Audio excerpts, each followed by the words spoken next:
is the Mistress Carrie Situation Report for June 2nd, 2023. Your daily entertainment headlines, industry info, and everything rock.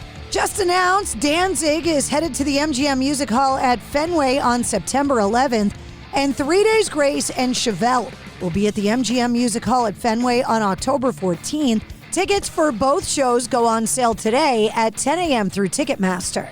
U.S. Congressman Bill Pascrell Jr. and Frank Pallone Jr. have introduced what is being called the Boss and Swift Act in the House to regulate ticket sales for concerts. The bill seeks to bring transparency and regulation to what they describe as the badly corrupted live events ticket market. The updated legislation follows the introduction of the Taylor Swift bill in Massachusetts that would require ticket-selling companies or resellers to disclose the complete cost of tickets, including all required and associated fees, before customers make a purchase, what the industry has been calling all-in pricing. The legislation looks at hidden fees, on-sale transparency, buyer protection, speculative tickets, and fake websites.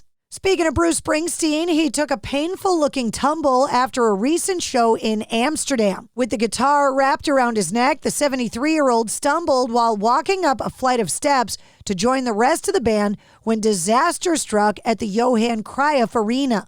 Bruce Springsteen fell and landed on his back and laid there for a few seconds, prompting his bandmates to rush to his side to check on him. Luckily, however, no damage was done. Springsteen eventually got back up on his feet with the help of security guards, saying, quote, "Good night, everybody," as he jokingly picked up his guitar and started the show again. A recently unearthed draft of Queen's Bohemian Rhapsody has revealed that the classic song originally was called Mongolian Rhapsody. According to one of the 15 pages from early drafts of the rock opera, the famous 1975 song by Freddie Mercury had the title Mongolian Rhapsody at the top of the page. The paper is from a now-defunct airline, British Midland Airways.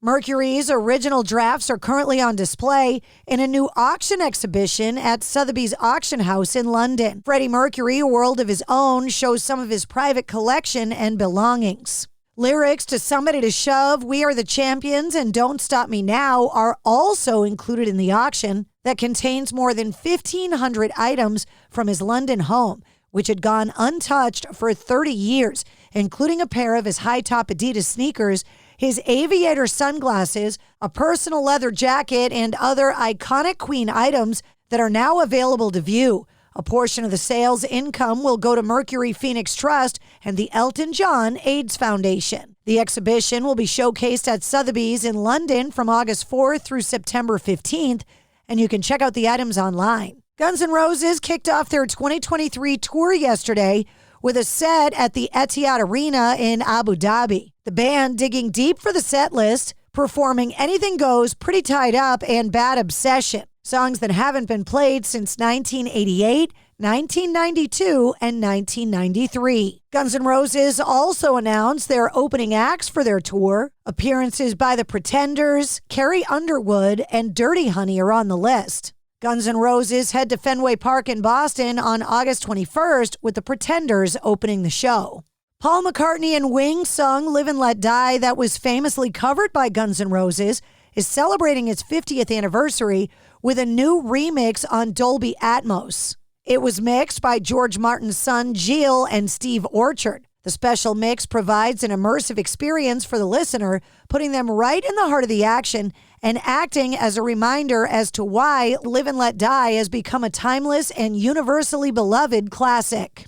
The song is from the James Bond 007 film Live and Let Die, with the score being produced by George Martin. After his debut in the Fast and the Furious franchise with Fast 5, Dwayne "The Rock" Johnson has become a new star in the series with subsequent roles in Fast and Furious 6, Furious 7, The Fate of the Furious, as well as his own spin-off with Jason Statham, Hobbs and Shaw. However, Johnson sat out F9 after clashing on set with Vin Diesel. He later publicly rejected an invite to return to Fast 10 before unexpectedly popping up in the credits. There's currently no release date for the new Hobbs project, but Fast 10 Part 2 is expected to arrive in 2025.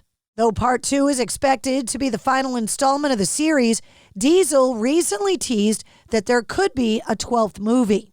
A new feature-length documentary digging into the true story of the infamous R&B duo Milli Vanilli has been acquired by Paramount+.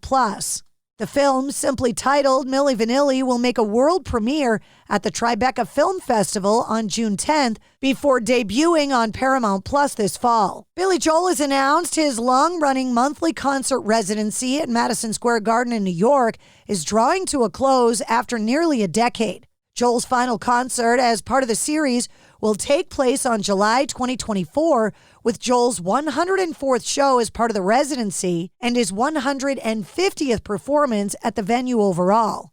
According to the New York Times, Joel announced his final 10 shows as part of the residency, which will take place in October, during a press conference at the Garden yesterday, saying that he's kind of flabbergasted that the series has lasted as long as it did. My team tells me that we could continue to sell tickets, but 10 years, 150 shows, all right already. And British rockers Bring Me the Horizon have surprised fans with a new track called Amen, featuring acclaimed rapper Lil Uzi Vert and hardcore legend Daryl Palumbo of Glassjaw, is now available via RCA. And speaking of new music, it is a massive day of new releases. Avenged Sevenfold releasing their new album, Life is But a Dream, today. Bob Dylan's releasing Shadow Kingdom. Buckcherry releasing Volume 10 today. Cowboy Junkies releasing their new album, Such Ferocious Beauty. The Foo Fighters' new album, But Here We Are, is available today, along with the Hollywood Vampires' new live album, Live in Rio.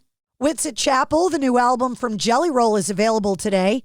And Louise Post of Veruca Salt is releasing her debut solo album today called Sleepwalker. Nathaniel Rateliff and the Night Sweats are releasing What If I, the EP. Nickelback are releasing Get Rollin', the deluxe edition. Noel Gallagher's High Flying Birds album, Council Skies, is available. Rancid, Tomorrow Never Comes, is out today. Roger Waters, The Lockdown Sessions, the physical release, is out. Rival Sons, Dark Fighter, is out today. Tiger Cub, The Perfume of Decay, and The Young the Giant, Both Sides EP, are both out today. And that's your sit rep. For more details on all of the stories, check the links in the show notes of this episode. And don't forget to follow and subscribe to the Mistress Carrie Podcast. New full-length episodes come out every Wednesday. Episode 156, featuring Josh Todd from Buckcherry, is available now.